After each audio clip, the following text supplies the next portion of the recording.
નમસ્કાર વિદ્યાર્થી મિત્રો, આપ સૌનું વિડિયો લેક્ચરમાં ફરી એકવાર હાર્દિક સ્વાગત છે. બાળકો, લાસ્ટ લેક્ચરમાં થોડું ટેકનિકલ ખામીને કારણે છેલ્લો એક મુદ્દો આપણે ભણાવવાનો બાકી રહેલો, જેને આપણે આજે પૂરો કરી અને આપણા વર્ણનના સિદ્ધાંતને હજી કન્ટિન્યુઅસ કરીએ છીએ. બાળકો, આપણે છેલ્લે ત્યારે મુદ્દો એવો હતો દ્વિતીયક સંયોજકતા. તો બાળકો, દ્વિતીયક સંયોજકતા એક્ચ્યુઅલી અંદર છે શું? તો બાળકો, આપણે જોઈએ છીએ કે આ કોબાલ્ટની સાથે ડાયરેક્ટલી જોડાયેલું જે એમોનિયા, તો આપણે જ્યારે સંયોજનનું આયનીકરણ કરીએ છીએ, તો બાળકો સંયોજનનું જ્યારે આયનીકરણ કરીએ છીએ ત્યારે એમોનિયા આયનીકરણથી છૂટું પડતું નથી. તો ધાતુ સાથે જોડાયેલ ઋણ આયન કે તટસ્થ અણુ કે જે સંયોજનના આયનીકરણથી છૂટા નથી પડતા એને આપણે દ્વિતીયક સંયોજકતા કહેવાય. મતલબ આ કોબાલ્ટની સાથે જે 6 એમોનિયા જોડાણા એ કઈ સંયોજકતાથી જોડાણા છે? દ્વિતીયક સંયોજકતાથી. અને બાળકો, એક વસ્તુ અહીંયા ખાસ યાદ રાખજો કે આપણે જે સંકીર્ણ સંયોજનનું સૂત્ર લખીશું એમાં દ્વિતીયક સંયોજકતાથી જે જોડાતા હશે એ ચોરસ કૌંસની અંદર જ હશે. ખ્યાલ આવી ગયો? ઓકે બાળકો, આ બધા રિસર્ચ પછી, સંશોધનો પછી, પ્રયોગોના અભ્યાસ પછી વર્નરે 1898 માં પોતાનો એક સિદ્ધાંત પ્રતિપાદિત કર્યો, એટલે કે રજૂ કર્યો. હવે આ સિદ્ધાંતની અભિધારણા શું છે? તો બાળકો, અહીંયા આગળ એની અભિધારણા વિશે ચર્ચા કરીએ તો સૌથી પહેલી અભિધારણા આપણે ઓલરેડી જાણીએ છીએ. ધાતુ પાસે કેટલા પ્રકારની સંયોજકતા હોય છે? તો કે 2 પ્રકારની. કઈ કઈ? પ્રાથમિક સંયોજકતા અને દ્વિતીયક સંયોજકતા. બીજું, પ્રાથમિક સંયોજકતા આયનીકરણ પામે તેવી હોય છે અને ઋણ આયન વડે સંતોષાય છે. એટલે એનો મતલબ એમ કે ધાતુ સાથે પ્રાથમિક સંયોજકતાથી જે જોડાણા હોય એનું આયનીકરણ થાય, પણ દ્વિતીયક સંયોજકતાથી જોડાણા હોય એનું આયનીકરણ નથી થવાનું, કેમ કે ત્રીજી અભિધારણા ઈ છે જો દ્વિતીયક સંયોજકતા બિનઆયનીકારક હોય છે. ખ્યાલ આવે છે? એટલે હું કહેવા માંગુ છું બાળકો, જોવું કે દાખલા તરીકે મારી પાસે સંયોજન છે CONH3 અને Cl3. બાળકો, આ એક સંકીર્ણ સંયોજન મારી પાસે છે, બરાબર? હવે જો બાળકો હું આનું આયનીકરણ કરું તો આનું આયનીકરણ સમજો કેવી રીતે થાય. તો પહેલા તો એ ખબર હોવી જોઈએ કે આમાં પ્રાથમિક સંયોજકતાથી કોણ જોડાણું અને દ્વિતીયક સંયોજકતાથી. તો બાળકો, આજે જ લેક્ચરની શરૂઆતમાં જ મેં કીધું કે NH3 કઈ સંયોજકતાથી જોડાય છે બાળકો? દ્વિતીયક સંયોજકતાથી. અને Cl3 કઈ સંયોજકતાથી જોડાણું છે બાળકો? પ્રાથમિક સંયોજકતાથી. તો બાળકો, તમે સંયોજનનું આયનીકરણ કરો. ચાલો, તો બાળકો તમે સંયોજનનું આયનીકરણ કરો, શું થશે આયનીકરણ બાળકો? CONH3 6 + 3 અને 3Cl-. તો બાળકો, જો સંયોજનનું આયનીકરણ કર્યું તો એનો મતલબ એમ કે કયા આયનો છૂટા પડ્યા? ક્લોરાઇડ આયન છૂટા પડ્યા. તો બાળકો, જે ક્લોરાઇડ આયન છૂટા પડે એ કઈ સંયોજકતા હશે બાળકો? પ્રાથમિક સંયોજકતા હોય. કઈ સંયોજકતા? પ્રાથમિક. ખ્યાલ આવે છે? જ્યારે દ્વિતીયક સંયોજકતા કેવી હોય? બિનઆયનીકારક. કેમ કે જો એમોનિયા આયનીકરણથી છૂટું નથી પડ્યું. જોયું? સંયોજનનું આયનીકરણ કર્યું પણ એમોનિયા છૂટું પડ્યું નથી. મતલબ એમોનિયા કઈ સંયોજકતાથી જોડાયેલું કહેવાય બાળકો? દ્વિતીયક સંયોજકતાથી જોડાયેલું કહેવાય. ખ્યાલ આવે છે? સમજાય છે? ઓકે. બીજી વસ્તુ બાળકો કે અહીંયા આગળ પ્રાથમિક સંયોજકતા હંમેશા ઋણ આયનથી સંતોષાય. મતલબ ધાતુ સાથે પ્રાથમિક સંયોજકતાથી જોડાયેલો આયન હંમેશા ઋણ જ હોય. એ કોઈ દિવસ તટસ્થ કે ધન ના હોય. પણ હા, દ્વિતીયક સંયોજકતાથી જે જોડાય એ ઋણ પણ હોઈ શકે અને તટસ્થ પણ હોઈ શકે. જેમ કે જો અહીંયા આગળ આપણે જો CO Cl2 NH3 4 ટાઈમ, તો બાળકો જો આ દ્વિતીયક સંયોજકતા જ છે, જો કૌંસની અંદર છે તો Cl2 તો આ બે ક્લોરીન દ્વિતીયક સંયોજકતા, 4 એમોનિયા દ્વિતીયક સંયોજકતા, તો જો આ તટસ્થ અણુ છે, આ ઋણ આયન છે, એટલે દ્વિતીયક સંયોજકતા ઋણ આયન વડે પણ સંતોષાય અને તટસ્થ અણુ વડે પણ સંતોષાય. ખ્યાલ આવી ગયો બાળકો? બીજી વસ્તુ, દ્વિતીયક સંયોજકતા સવર્ગ આંક જેટલી જ હોય અને તે ધાતુ માટે નિશ્ચિત હોય. એટલે શું બાળકો?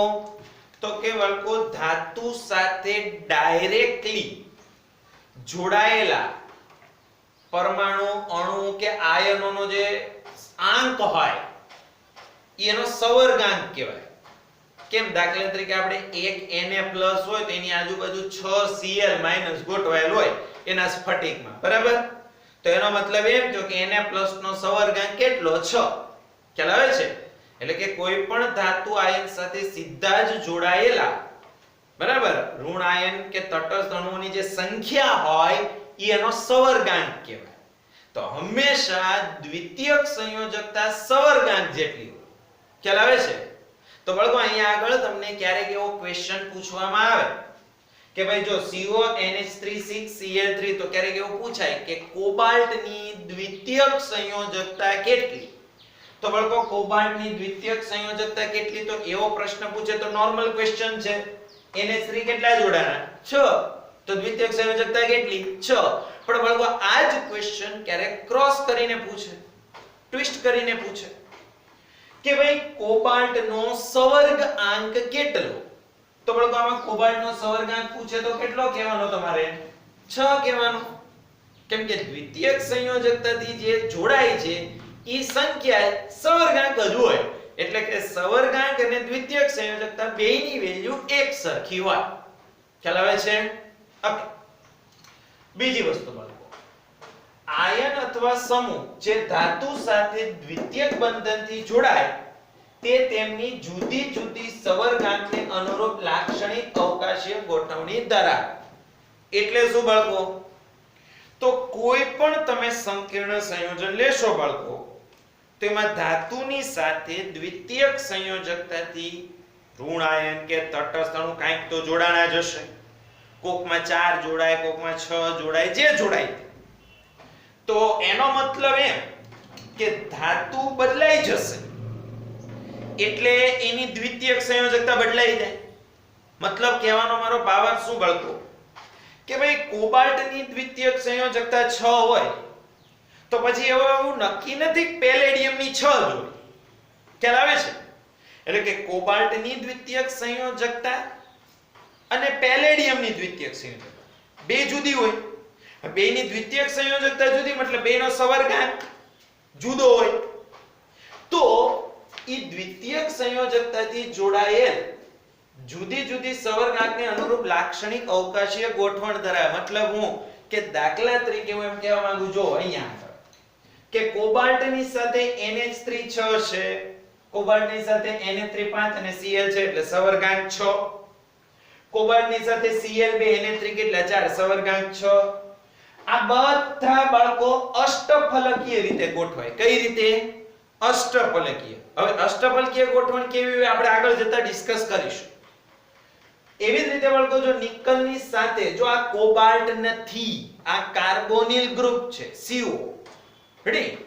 તો નિકલની સાથે કાર્બોનિલ 4 જોડાણા, કઈ ગોઠવણ? સમચતુષ્ફલકીય. પછી પ્લેટિનમની હારે 4 Cl જોડાણા, કઈ ગોઠવણ? સમચોરસ ગોઠવણી ધરાવે. અને બાળકો આધુનિક સૂત્રીકરણમાં આવી અવકાશીય ગોઠવણને સવર્ગ પોલીહેડ્રા એટલે કે બહુતલીય, મતલબ આ જે હું બોલ્યો ને બાળકો અષ્ટફલકીય, સમચતુષ્ફલકીય, સમચોરસ, તો આધુનિક પરિભાષાની અંદર સૂત્રમાં આપણે આ જે ગોઠવણ આવે છે આ તમામ ગોઠવણી માટે એક કોમન શબ્દ છે. શું? સવર્ગ પોલીહેડ્રા એટલે કે સવર્ગ બહુતલીય ગોઠવણી. ખ્યાલ આવે છે? અને ચોરસ કૌંસમાંની સ્પીસીસ સવર્ગ સ્પીસીઝ અથવા સંકીર્ણ, મતલબ ચોરસ કૌંસમાં હોય બધું સંકીર્ણ ગણાય બાળકો. ચોરસ કૌંસમાં જેટલું છે એ સંકીર્ણ સવર્ગ સ્પીસીઝ, અને ચોરસ કૌંસની બહારના આયનને પ્રતિઆયન કહેવાય. મતલબ આને શું કહેવાય? પ્રતિઆયન. આ Cl- છે શું કહેવાય બાળકો? પ્રતિઆયન. ખ્યાલ આવે છે? ચોરસ કૌંસની અંદર આખો આ ચોરસ કૌંસ ઈ સંકીર્ણ સંયોજન અથવા સવર્ગ સ્પીસીઝ, અને ચોરસ કૌંસની બહાર જે હોય ઈ પ્રતિઆયન કાઉન્ટર આયન કહેવાય. રેડી? તમને જો પ્રશ્ન પૂછે કે ધાતુની દ્વિતીયક સંયોજકતા કેટલી, તો તમારે કૌંસમાં જ જોવાનું, એમાં ધાતુને નહીં ગણવાની. જો એમ પૂછે ધાતુનો સવર્ગાંક કેટલો, તોય ધાતુને ગણવાની નહીં, ધાતુ સિવાય કૌંસમાં શું છે એને ગણતરીને ધ્યાનમાં લેવાની.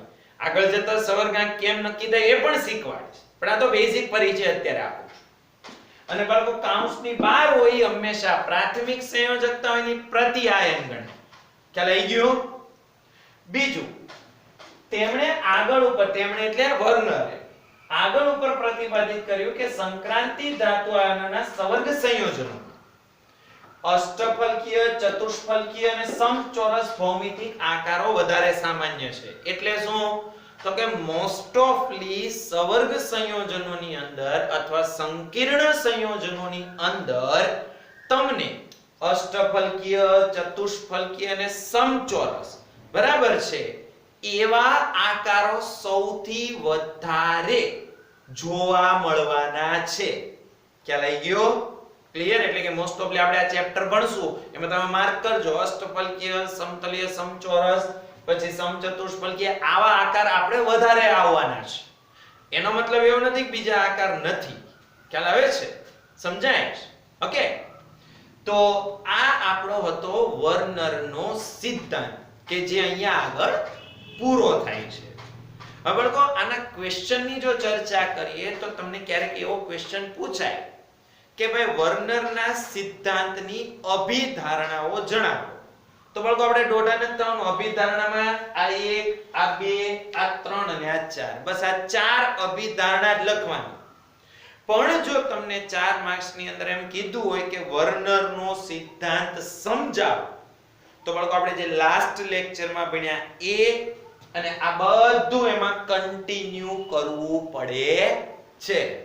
ખ્યાલ આવી ગયો? હવે બાળકો અહીંયા આગળ MCQ કેવા પૂછાય છે ક્યારે? તો બાળકો MCQ માં આપણે પ્રસ્તાવનાની ચર્ચા કરી તો ક્યારેક MCQ પૂછાય છે, ભૂતકાળમાં પૂછાઈ ગયેલા છે. ક્લોરોફિલ કઈ ધાતુનું સંકીર્ણ છે? તો જવાબ આવશે મેગ્નેશિયમ. હિમોગ્લોબિન કઈ ધાતુનું સંકીર્ણ છે? તો કે આયર્ન. વિટામિન B12 કઈ ધાતુનું સંકીર્ણ છે? એવું પૂછે, શું આન્સર આવશે? કોબાલ્ટ. કેમ? નામ યાદ કરો વિટામિન B12 નું, સાયનોકોબાલેમાઇન. ક્લિયર થયો? ઓકે, સરસ. તો આ સાથે આપણે વર્ણનના સિદ્ધાંતને અહીંયા આગળ પૂર્ણ કરીએ છીએ અને વધુ આપણે નેક્સ્ટ લેક્ચરની અંદર નવા ટોપિક સાથે ફરી મળીશું. ત્યાં સુધી જે કંઈ વિડિયો લેક્ચર તમે અત્યાર સુધી મેળવ્યા છે એને રિવાઇઝ કરો, અને સાથે સાથે અમારા વિડિયો લેક્ચર તમને જો પસંદ આવે છે તો એને લાઈક કરો અને વધારેમાં વધારે એને શેર કરો. Okay, thank you.